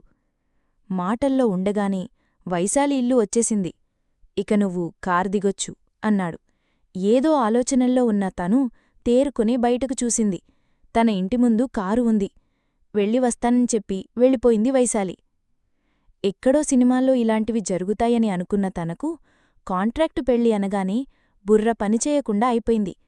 ఇంటికి వెళ్ళగానే ఎవరిదమ్మా కారు, అల్లుడిగారు వచ్చారా అని వైశాలి తల్లి అడిగింది. అప్పటికే కార్తీక్ తల్లిదండ్రులు పెళ్లి గురించి వాళ్లతో మాట్లాడి ఉన్నారు. అవును అన్నట్లు తల ఊపి తన గదిలోకి వెళ్ళిపోయింది. వైశాలి తల్లి కూడా తన వెనుకే గదిలోకి వెళ్ళి, ఇంట్లోకి తీసుకురాకపోయావా, కాఫీ తాగి వెళ్లేవాళ్లు కదా అనింది. తనకు అర్జెంటు పనులున్నాయమ్మా, నాకు తలనొప్పిగా ఉంది, నిద్రపోతాను అనింది. వైశాలి అలా చెప్పగానే ఏమైంది? అల్లుడిగారు ఏమైనా అన్నారా? లేదమ్మా, తను చాలా మంచివాడు, అలాంటిదేమీ లేదు. కొత్త ప్రాజెక్ట్ వర్క్తో బిజీగా ఉన్నాం కదా, పని ఒత్తిడి ఎక్కువగా ఉంది. సరే, నువ్వు విశ్రాంతి తీసుకో, నీకోసం కాస్త డికాషన్ చేసి తీసుకువస్తానని చెప్పి వెళ్ళిపోయింది. తన తల్లిదండ్రులు అప్పుడే కార్తీక్ని అల్లుడిగా భావిస్తున్నారు. తనను పెళ్లి చేసుకుంటే ఇంట్లో నా ఇంకో చెల్లి పెళ్లి కూడా జరిగిపోతుంది. నాన్న అనారోగ్యం బాగుపడుతుంది. ప్రస్తుతం ఉన్న జీవితం కాకుండా గొప్ప జీవితం వస్తుంది. ఎవరికైనా అదే కదా కావలసింది. ప్రస్తుతం ఉన్నదానికంటే మరింత అందమైన జీవితం. నా కుటుంబం కోసం నా జీవితాన్ని త్యాగం చెయ్యాలా? అసలిది త్యాగం ఎలా అవుతుంది? నన్ను నేను అమ్ముకోవడం అవుతుంది. ఎన్ని యుగాలు మారినా స్త్రీలను సమాజం ఇలానే చూస్తోంది ఎందుకు? స్త్రీల మనసులను సమాజం అర్థం చేసుకోదు. కొంత శాతం పురుష సమాజం స్త్రీలను వస్తువులుగా చూసినన్ని రోజులు, నాలాంటి వాళ్లు పరిస్థితులకు లొంగినన్ని రోజులు మా జీవితాలు ఇంతే అనుకుంటూ కన్నీళ్లు పెట్టుకుంది. తన జీవితం ఏమైపోయినా పర్వాలేదు అనుకుని పెళ్లికి ఒప్పుకుంది వైశాలి. పెళ్లి అంగరంగ వైభవంగా చెయ్యాలని కార్తీక్ తల్లిదండ్రులు అనుకున్నప్పటికీ కార్తీక్ ఒప్పుకోలేదు. ఎక్కువ మందిని పిలవకుండా పెళ్లి జరిగిపోవాలన్నాడు. పెళ్లి చేసుకుంటే చాలులే అనుకుని కార్తీక్ చెప్పినట్టే కేవలం 100 మంది ముఖ్యమైన వాళ్లను పెళ్లికి పిలిచారు. పెళ్లికి ఇంకో గంట ఉందనగా కార్తీక్ వైశాలి గదిలోకి వెళ్లాడు. గదిలో ఉన్న అమ్మాయిలందరూ కార్తీక్ని చూసి బయటకు వెళ్ళిపోయారు. వాళ్లు వెళ్లిన తర్వాత కాంట్రాక్ట్ పేపర్లను బాగా చదివి సంతకం చేయమన్నాడు. ఆ క్షణంలో కార్తీకంటే అసహ్యం, కోపం కలిగాయి. వేరే దారిలేక ఏమీ చదవకుండా మౌనంగా సంతకాలు చేసి ఇచ్చింది వైశాలి. వెంటనే కార్తీక్ ఒక సూట్కేసులో డబ్బు ఇచ్చాడు. ఇది నీ చెల్లి పెళ్లికి ఉపయోగపడుతుందని ముందే ఇస్తున్నాను. కావాలంటే ఇంకా ఇస్తాను. మనం కాంట్రాక్ట్లో రాసుకున్న డబ్బు కంటే ఎక్కువ ఇవ్వడానికి నాకు ఎలాంటి అభ్యంతరం లేదన్నాడు. సరే అన్నట్లు తల ఊపి కన్నుల నిండా కన్నీళ్లపొర అడ్డుగా ఉండడం వల్ల కార్తీక్ సరిగ్గా కనబడలేదు. కార్తీక్ వెళ్ళిపోయిన తర్వాత వెక్కి వెక్కి ఏడ్చింది. నాలాంటి పరిస్థితి ఏ ఆడపిల్లకి రాకూడదు అనుకుంది. పెళ్లి ఘనంగా కాకపోయినా బాగానే జరిగింది. వైశాలి గొప్పింటి కోడలయ్యిందని వైశాలి కుటుంబం సంబరపడింది. కార్తీక్ తల్లిదండ్రుల ఆనందానికి హద్దులే లేకుండా పోయాయి. కార్తీక్ కూడా తన పెళ్లి ఫోటోలను కావాలనే తన సామాజిక మాధ్యమాల్లో షేర్ చేశాడు. వాటిని సంజన చూడాలన్నదే తన ఉద్దేశం. కార్తీక్ తల్లిదండ్రులు వైశాలిని కన్నకూతురిలా చూడ్డం మొదలుపెట్టారు. పెళ్లి జరిగిన మరుసటి రోజు మొదటి రాత్రికి ఏర్పాటు చేశారు. అందరి దృష్టిలో అది మొదటి రాత్రి. కార్తీక్ మాత్రం వైశాలితో శారీరకంగా కలవలేదు. కాంట్రాక్ట్లో భాగంగా వైశాలితో శారీరకంగా కలవకుండా అద్దె గర్భం ద్వారా పిల్లలను కనాలి. మొదటి రాత్రి కాస్త ఎడారి రాత్రిలా మిగిలిపోయింది. పెళ్లి జరిగిన వారం రోజులకు వైశాలి పుట్టింటికి వెళ్లి కార్తీకిచ్చిన డబ్బు తల్లిదండ్రులకిచ్చి చెల్లి పెళ్లికి ఏర్పాట్లు చేయమని చెప్పింది. నీతో పాటు అల్లుడుగారు కూడా వచ్చి ఉంటే, వారే స్వయంగా ఈ డబ్బు ఇచ్చి ఉంటే మేము మరింత ఆనందపడేవాళ్లమనింది వైశాలి తల్లి. వారు బిజీ కదమ్మా, వారే ఈ డబ్బు స్వయంగా నాకిచ్చి పంపారు. నన్నన్నా మన కుటుంబమన్నా వారికి చాలా ఇష్టం. అలాంటివి ఏమీ మనసులో పెట్టుకోకుండా చెల్లి పెళ్లికి ఏర్పాట్లు చెయ్యండి. నాన్నగారికి కూడా వ్యాపారం పెట్టిస్తానని చెప్పారు. నువ్వు మా అదృష్టానివి తల్లీ అంటూ వైశాలిని హత్తుకుంది సుభద్ర. తన పెళ్లివల్ల ఇంట్లో ఉన్న ఆర్థిక సమస్యలన్నీ పరిష్కారమవుతూ ఉండడంతో వైశాలికి కూడా సుఖంగా అనిపించింది. కొన్ని సందర్భాల్లో వ్యక్తిగత జీవితం కంటే కుటుంబం గురించే ఆలోచించాల్సి వస్తుంది. కుటుంబం కోసం జీవితాన్ని త్యాగం చేసినవాళ్లు ఎంతోమంది ఉన్నారు. వారితో పోల్చుకుంటే తాను చేసేదేమీ పెద్ద విషయం కాదని మనసుకు సర్ది చెప్పుకుంది. పెళ్లి జరిగిన 15 రోజుల తర్వాత తొలిసారిగా వైశాలి ఆఫీస్కి వెళ్ళింది. ఆఫీస్లో అందరూ గతంలోలాగా కాకుండా చాలా మర్యాదిచ్చి మాట్లాడారు. తను ఆఫీస్లో అటూ ఇటూ హడావిడిగా నడుస్తున్నప్పుడు అందరూ లేచి నిలబడుతున్నారు. వైశాలి కోసం కార్తీక్ విడిగా ఒక క్యాబిన్ ఏర్పాటు చేశాడు. ముందు ఉన్న పొజిషన్ కాకుండా ఆఫీస్కి హెడ్గా నియమించాడు. అది తన ప్రతిభ ఆధారంగా వచ్చింది కాబట్టి వద్దనలేదు. వ్యక్తిగత జీవితం, సంసారం జీవితం ఎలా ఉన్నా ఆఫీస్కి సంబంధించిన పనులు, ప్రాజెక్ట్స్ మాత్రం ఇద్దరూ కలిసి చక్కగా పూర్తి చేసుకునేవారు. కొడుకు, కోడలు ఇద్దరూ ఆఫీస్ పనుల్లో బిజీగా ఉండడం చూసి వాళ్లకు కొన్ని రోజులపాటు విరామమివ్వాలనుకున్నాడు నరేంద్రవర్మ. ఇద్దరికీ తెలియకుండా ఆస్ట్రేలియాకు టికెట్స్ బుక్ చేశాడు. కార్తీక్, వైశాలి ఇంటికి రాగానే విషయం చెప్పి, రేపే మీ ప్రయాణం, అన్నీ సర్దుకోండి అన్నాడు. నాకు తెలియకుండా ఎందుకు బుక్ చేశారు? ఆఫీస్లో ముఖ్యమైన ప్రాజెక్ట్స్ నడుస్తున్నాయి. వాటిని పూర్తి చేయకుండా వెళ్లడం ఎలా కుదురుతుంది అని నసిగాడు కార్తీక్. అవన్నీ నేను మన మేనేజర్ చూసుకుంటాము. కాని పెళ్లైన తర్వాత మీరు ఎక్కడికి వెళ్లలేదు. ఇప్పుడు కాకపోతే ఇంకెప్పుడు ఎంజాయ్ చేస్తారు? ఇంకేం మాట్లాడకుండా చెప్పిన పని చెయ్యండి అన్నాడు నరేంద్రవర్మ. ఎక్కువగా మాట్లాడితే అనుమానం వస్తుందని అలానే అన్నట్టు తల ఊపి మౌనంగా తన గదిలోకి వెళ్ళిపోయాడు కార్తీక్. ఇలారా అంటూ వైశాలిని పక్కకు తీసుకెళ్ళి, కొంతమంది మగవాళ్ళు మనం అవకాశమిచ్చే వరకు మన దగ్గరికి రారు. వాళ్లను మనమే అర్థం చేసుకోవాలి. మీరిద్దరూ ఎప్పుడెప్పుడు శుభవార్త చెప్తారా అని ఎదురుచూస్తున్నాము. నువ్వు, కార్తీక్ దగ్గర ఇలా ఉండాలి, అలా ఉండాలని వివరంగా చెప్పింది. అవన్నీ విని వైశాలి సిగ్గుపడుతున్నట్టు నటించింది. కార్తీక్ వెళ్లిన కొద్దిసేపటికి వైశాలి కూడా వెళ్ళింది. వైశాలి గది లోపలికి వెళ్లగానే, అలా మౌనంగా ఉండకపోతే వెళ్లడం కుదరతది చెప్పచ్చు కదా అని కోపంగా అన్నాడు. నేనా? అత్తయ్య మామయ్య సమక్షంలో నేనెప్పుడూ ఏదీ మాట్లాడను. వాళ్లు నన్ను కన్నకూతుర్లా చూసుకుంటున్నారు. వాళ్ల మాటలకు ఎదురు చెప్పలేను. ఎదురు చెప్పలేవా? లేదంటే నిజంగానే నువ్వు నా భార్యలా ఫీలవుతున్నావా? అలాంటి ఆలోచనలేమీ నాకు లేవు, రావు. ఒక మగవాడు వెద్దంటున్నా తన చుట్టూ తిరిగేంత దిగజారలేదు. మనం శారీరకంగా కలిస్తేది జరగదు. కాంట్రాక్ట్లో అది ఉందని నీకు తెలుసు కదా. అలాంటప్పుడు వాళ్లు మనల్ని ఎందుకు వెళ్లమంటున్నారో తెలియదా? వాళ్లు ఎందుకు వెళ్లమంటే నాకెందుకు? అయినా మీరిప్పుడు అగ్రిమెంట్ మార్చి మనం కలిసి ఉందామన్నా నేను ఒప్పుకోను. మీరేం కంగారు పడాల్సిన అవసరం లేదు. మరి నాకు చేస్తున్న సేవలు, చాకరీల సంగతేంటి? ఎందుకు చేస్తున్నావు? నాకు దగ్గరవ్వడానికే కదా. ఇంకో మాట అన్నా కూడా వెంటనే ఇక్కడ్నుండి వెళ్ళిపోవాల్సి వస్తుంది. నాకు మీమీద ఎలాంటి ఆలోచనలు లేవు. ఇంట్లో ఉన్నాను కాబట్టి తోటి మనిషికి సహాయంగా ఉంటున్నానే తప్ప మరే ఆలోచన లేదు. పైగా అత్తయ్య మామయ్యకు అనుమానం రాకూడదని. ఎక్కువగా కార్తీక్తో మాట్లాడటమిష్టం లేక వాష్రూంకి వెళ్లి స్నానం చేసి గది నుండి బయటకు వెళ్ళిపోయింది వైశాలి. మరుసటి రోజున ఆస్ట్రేలియాకు ప్రయాణమయ్యారు. ఇద్దరూ కలిసే వెళ్లారు. కాని మాట్లాడుకోవడంలాంటివి లేవు. కార్తీక్ అక్కడ కూడా ఆఫీస్ పనులే చేశాడు. వెళ్లి 2 రోజులైనప్పటికీ వారిద్దరి మధ్య ఎలాంటి శారీరక బంధం ఏర్పడలేదు. వచ్చి 2 రోజులైంది, ఎక్కడికి వెళ్లలేదు. కనీసం ఆస్ట్రేలియా చూద్దాం రెడీ అవ్వు అన్నాడు. మీరు వెళ్ళి చూడండి, నేను గదిలోనే ఉంటాను. సడన్గా అమ్మవాళ్లు వీడియో కాల్ చేస్తే ఇబ్బంది అవుతుంది. వెళ్ళి త్వరగా స్నానం చేసి వస్తే బయలుదేరదాం. తనతో గొడవ పడటం ఇష్టం లేక స్నానం చేయడానికి గదిలోకి వెళ్ళింది వైశాలి. వాష్రూంలోకి వెళ్లిన కొద్దిసేపటి తర్వాత గట్టిగా కేక వినపడింది. ఏమైందో ఏమోనని వైశాలీ, వైశాలీ అని అరిచాడు. వాష్రూం నుండి ఎలాంటి శబ్దం లేకపోవడంతో వాష్రూం తలుపును బాది లోపలికి వెళ్లాడు. నగ్నంగా వాష్రూంలో పడి ఉంది వైశాలి. తనను ఎత్తుకొని వచ్చి బెడ్మీద పడుకోబెట్టి ఒక దుప్పటి కప్పాడు. వాష్రూంలో కాలుజారి పడిపోవడంతో భయపడిపోయి స్పృహ తప్పింది. ముఖంమీద నీళ్లు చల్లి లేపాడు. వెంటనే లేచి ఎక్కడున్నాను అంటూ అయోమయంగా అడిగి శరీరం మీద బట్టలు లేవని గ్రహించి దుప్పట్లోకి దొరికింది. నేను పక్కగదిలోకి వెళ్తున్నాను, నువ్వు బట్టలు వేసుకో అని చెప్పి వెళ్ళిపోయాడు. వైశాలిని అలా చూసినప్పట్నుండి కార్తీక్ వల్ల అవ్వడం లేదు. కంట్రోల్ చేసుకోవడానికి చాలా ఇబ్బందిపడ్డాడు. కిందపడి కాలు వాపు రావడంతో బయటకు వెళ్లకుండా గదిలోనే ఉండిపోవాల్సి వచ్చింది.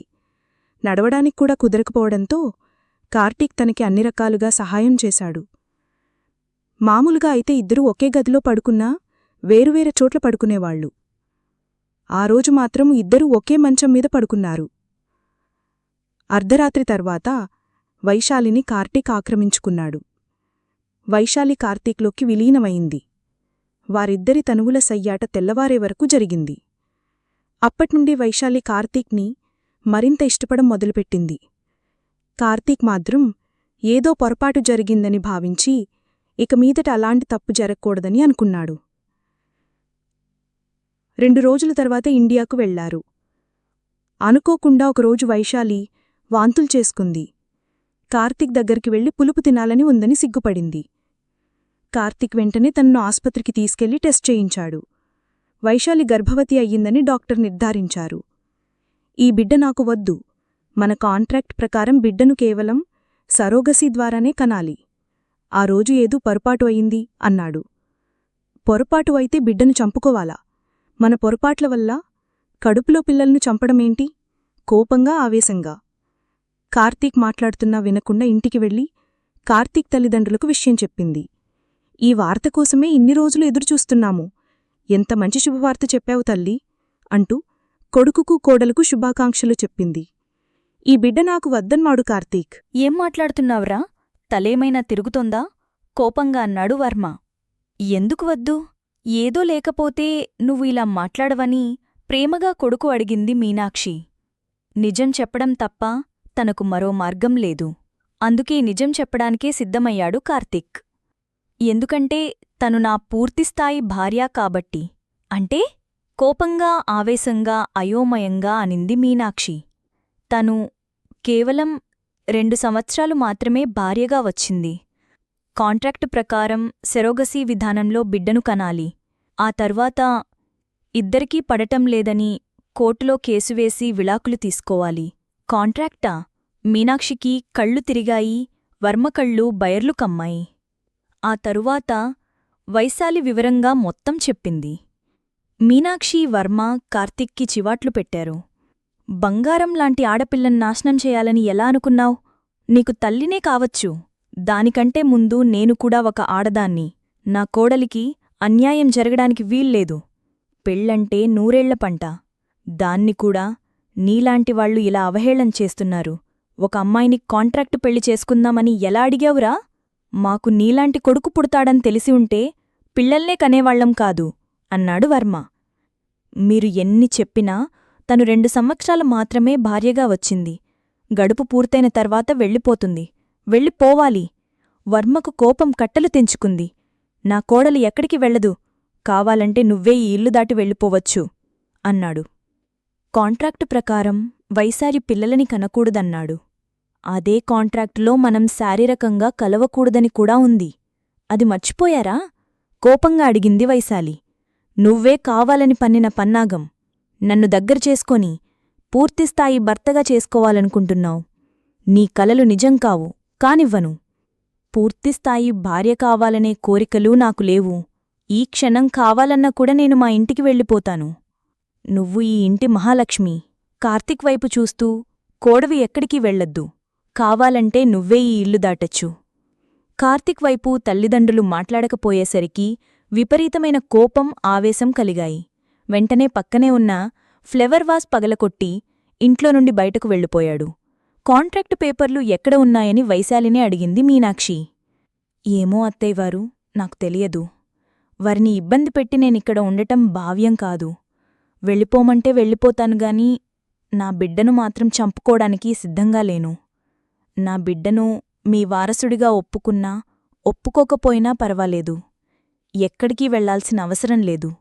నీ కడుపులో ఈ ఇంటి వారసుడు పెరుగుతున్నాడని కోడలిని గదిలోకి తీసుకువెళ్ళింది మీనాక్షి. వైశాలితో తనకు విడాకులు కావాలని కోర్టులో కేసు వేశాడు కార్తీక్. కోర్టులో కేసు నడిచింది. కాంట్రాక్టు పెళ్లి గురించి, కాంట్రాక్టులో రాసుకున్న రూల్స్ గురించి కోర్టు పరిశీలించింది. భారతదేశంలో పెళ్లికి చాలా విలువ ఉందని, ఆ విలువను కాపాడాల్సిన బాధ్యత ప్రతి వ్యక్తిమీదా ఉందని, కాంట్రాక్టు పెళ్లి చేసుకొని ఆడవాళ్ల శరీరాలను వాడుకోవాలని చూసే కార్తీక్ లాంటి వాళ్లకి కఠినమైన శిక్షలు పడాలంటే మరిన్ని చట్టాలు కావాల్సిన అవసరం ఉన్నదని అభిప్రాయపడింది. కాంట్రాక్ట్ను రద్దు చేస్తూ తీర్పు ఇచ్చింది కోర్టు. కోర్టులో తనకు అనుకూలంగా తీర్పు రాకపోగా తన పరువు మొత్తం పోయింది. మీడియా కార్తీక్కి వ్యతిరేకంగా మాట్లాడింది. 9 నెలల తర్వాత పండంటి ఆడపాపకు జన్మనిచ్చింది వైశాలి. వైశాలి తమకోసం ఇంత త్యాగం చేసిందా అని తల్లిదండ్రులు కన్నీరు పెట్టుకున్నారు. కాని అత్తమామలే తల్లిదండ్రులుగా చూసుకోవడం వల్ల కాస్త కుదుటపడ్డారు. మొదట్లో బిడ్డను ఎత్తుకునేవాడు కాదు, అసలు చూసేవాడు కూడా కాదు. ఆ తరువాత నెమ్మదిగా తన బిడ్డతో ఆడుకోవడం, బిడ్డని ఎత్తుకొని బయటకు వెళ్లడం చేశాడు. మనిషిలో మార్పు తప్పకుండా వస్తుంది. కార్తీక్లో కూడా మార్పు వచ్చింది. వైశాలిని కూడా బాగా చూసుకోవడం మొదలుపెట్టాడు. ముందు ఆడవాళ్లంటే కోపం, అసహ్యం, ఆవేశం కలిగేవి. ఇప్పుడు తన బిడ్డను చూసుకొని మురిసిపోతున్నాడు. బిడ్డను కనడానికి ఎంత కష్టపడాలో, బాధను అనుభవించాలో వైశాలిని చూడటం వల్ల అర్థం చేసుకున్నాడు కార్తీక్. బిడ్డను జన్మించే ఆడవాళ్లమీద విపరీతమైన గౌరవం, అభిమానం కలిగాయి. ప్రేమలో విఫలమైనామని, ప్రేమించినామే మోసం చేశారని పూర్తి స్త్రీజాతిమీద ద్వేషాన్ని పెంచుకోవడం సరైనది కాదని తెలుసుకున్నాడు కార్తీక్. ప్రేమ విఫలమైతే పర్వాలేదు, కాని జీవితంలో క్యారెక్టర్లో విఫలమవ్వకూడదనుకున్నాడు. కార్తీక్ మనసులో ప్రేమ మళ్లీ పచ్చని ముక్కలా చిగురించింది.